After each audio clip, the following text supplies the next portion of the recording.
KF-21 초대형 계약 난리난 유럽. KF-21 양산 1호기 첫 수출 계약. 한국 잡겠다던 프랑스 결국 오열. 우리 차세대 주력 전투기인 KF-21의 미사일을 공급하는 독일 방산업체가 북한 해커 조직 김숙희의 공격을 받은 걸로 확인됐습니다. 북한 해커 조직은 KF-21의 핵심 기밀을 노린 것으로 보이는데 우리 정부는 즉각 진상조사에 착수했습니다. 김태훈 국방전문기자가 취재했습니다. 독일 유력 매체 ZDF와 슈피겔 등은 독일 방산업체 딜 디펜스가 북한 해커의 공격을 받았다고 지난달 27일 보도했습니다. 북한 정찰총국 소속 해커 부대 김숙희가 미국 유명 방산업체 명의로 일자리를 제공한다는 미끼 메일을 딜 디펜스 직원들에게 보내는 방식이었습니다. 이 메일에 첨부된 PDF 파일을 클릭하면 악성 코드가 설치돼 정보가 빠져나가도록 설정된 겁니다. 독일 딜 디펜스의 주력 상품은 단거리 공대공 미사일 아이리스트입니다. 올해 양산이 시작된 한국형 초음속 전투기 KF-21과 말레이시아 수출용 경공격기 F-50의 아이리스트가 장착됩니다. 지난 5월 KF-21은 아이리스트 시험 발사에 성공했는데 이때부터 김숙희가 딜 디펜스 해킹 시도를 시작한 것으로 알려졌습니다. 북한의 딜 디펜스 해킹 공격으로 KF-21과 F-50의 공대공 미사일 정보가 북한 손에 통째로 넘어갔을 가능성도 배제할 수 없습니다.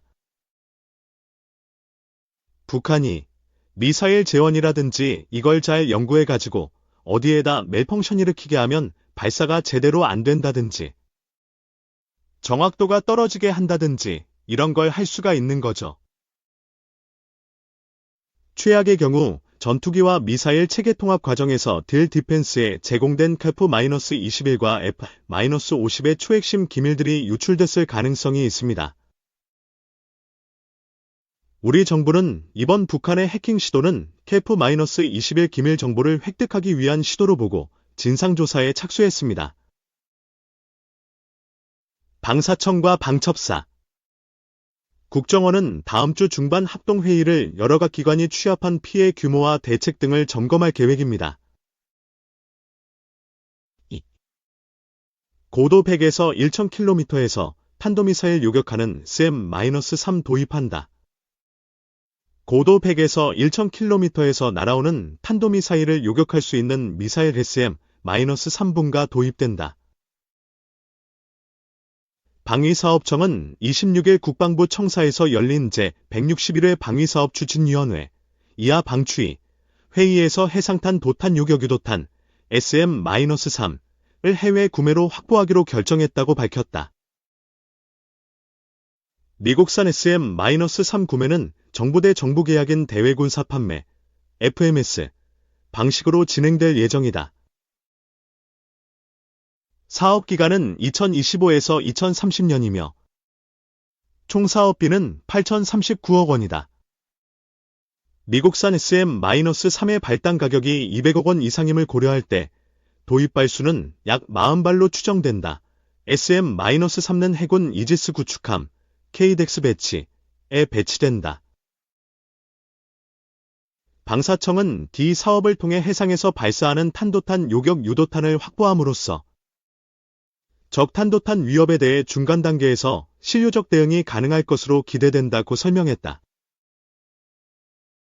발사된 탄도미사일은 상승, 중간, 하강 단계를 거치는데 SM-3는 요격 고도가 높아 중간 단계에서 요격이 가능하다.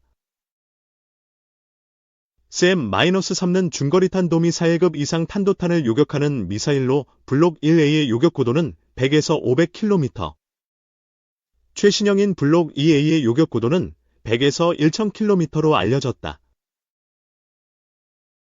요격 고도 40km 이하인 패트리어사 M3, 요격 고도 40에서 70km인 사드와 L3에 이어 요격 고도 100km 이상인 SM-3도 도입해 북한의 핵 미사일 위협에 대응한 다층 방어 체계를 구축한다는 게 군 당국의 구상이다.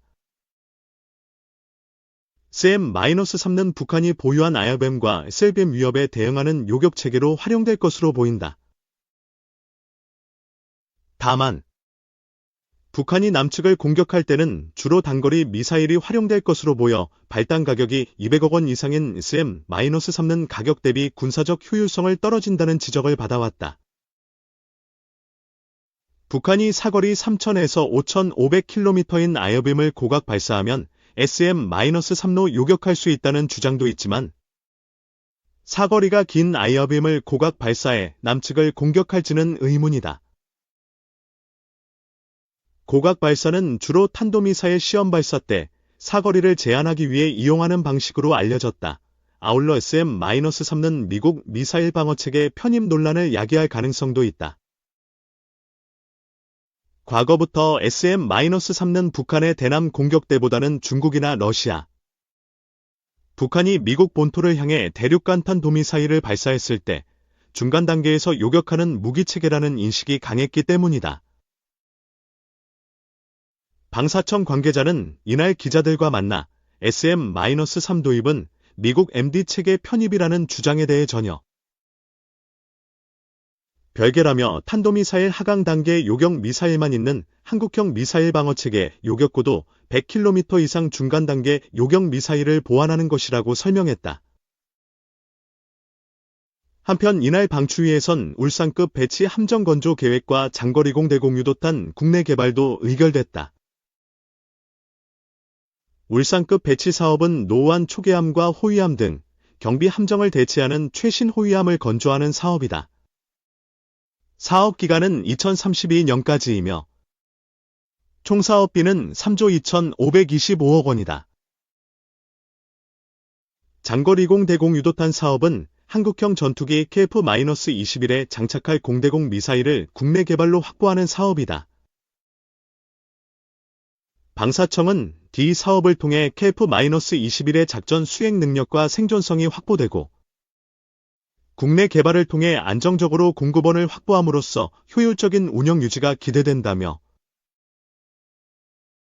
국산 공대공 유도탄을 KF-21 기본 무장으로 장착할 경우 수출 경쟁력이 동반 상승하는 효과가 있을 것으로 기대된다고 밝혔다. 3. 젤렌스키 우크라 나토 가입 초청이 전쟁 끝낼 유일한 길. 볼로디미르 젤렌스키 우크라이나 대통령이 자국의 북대서양조약기구 가입 초청이 러시아와의 전쟁을 끝낼 유일한 길이라고 주장했다. 다만 나토 회원국 내에서는 이에 대한 견해 차가 큰 것으로 전해졌다. 영국 파이낸셜 타임스 FT는 19일 현지 시간 젤렌스키 대통령이 17일 벨기에 브뤼셀에서 열린 유럽연합 정상회의에서 승전 계획을 설명한 뒤 우크라이나의 나토 가입이 러시아의 침공에서 우크라이나가 살아남을 유일한 길이라며 나토 가입은 블라디미르 푸틴 러시아 대통령을 협상 테이블로 불러내는데 필수적이라고 말했다고 보도했다. 푸틴에 따르면 젤렌스키는 우리는 종전을 위한 우리의 외교적 방법을 강화하는 나토 가입, 초청 없이는 강해질 수 없다며 이 전쟁은 푸틴이 고립될 때 끝날 것이라고 주장했다. 젤렌스키 대통령은 자신의 승전 계획에 대한 지지를 이끌어내기 위해 10일부터 영국 런던, 프랑스 파리 등 유럽을 순회하고 있다. 해당 계획에는 장거리 무기 사용 제한 해제 전후 협력 반복 구상 등이 담겼는데 우크라이나의 나토 가입 초청이 핵심 요소로 포함돼 있다. 나토 규정상 가입 초청은 32개 회원국이 만장일치로 찬성해야 가능하다. 다만 우크라이나의 나토 가입 초청과 관련 나토 회원국 간 입장차는 큰 것으로 전해졌다. 유럽 전문 언론 유락티브에 따르면 노벤 브레켈만스 네덜란드 국방부 장관은 나토 국방장관 회의에 참석한 뒤인 18일 기자회견에서 미국과 독일은 언급 자체를 꺼리는 한편 폴란드와 리투아니아 등은 조속한 나토 가입을 지지한다고 밝혔다. 이어 가입 초청에 앞서 세부 조건에 대한 합의나 우크라이나에 요구될 가능성이 있는 추가 요건 등이 먼저 논의돼야 한다고 덧붙였다. 4. 한덕수 총리. 인리 대통령의 한국이 경제발전 최적 파트너. 한덕수 국무총리가 20일 현지 시간 프라보오 수비안토 인도네시아 신임 대통령과 만났다. 이 자리에서 한 총리는 인도네시아 새 정부와 협력 의지를 피력했다. 프라보오 대통령 취임식에 참석하기 위해 자카르타를 찾은 한 총리는 이날 프라보오 대통령에게 윤석열 대통령 친서를 전달했다. 이어 특별 전략적 동반자인 인도네시아와 관계 발전 방안에 대해 논의했다. 프라보오 대통령은 지난 2월 대선을 통해 제8대 대통령으로 당선된 바 있다. 한 총리가 경축 사절로 취임식에 직접 참석한 점에 대해 감사를 표한 프라보오 신임 대통령은 양국이 모든 분야에서 협력을 증진하고 호혜적 결실을 거둘 수 있도록 함께 노력해 나가자고 화답했다. 이어 프라보오 대통령은 인도네시아 경제 발전을 위해 한국과 협력 확대를 희망한다고 전했다. 경제 발전 경험과 노하우를 갖춘 한국이 최적의 파트너라고 힘주어 말한 한 총리는 적극 협력해 나가겠다고 화답했다. 아울러 최근 북한군의 러시아 파병과 무기 지원으로 비롯된 한반도 안보 상황을 설명하고 한반도 안정과 평화를 구축하기 위한 인도네시아의 역할을 당부하기도 했다. 한 총리는 기브란 라카부밍 라카 부통령과도 따로 만나 인도네시아 부통령 취임을 축하했다.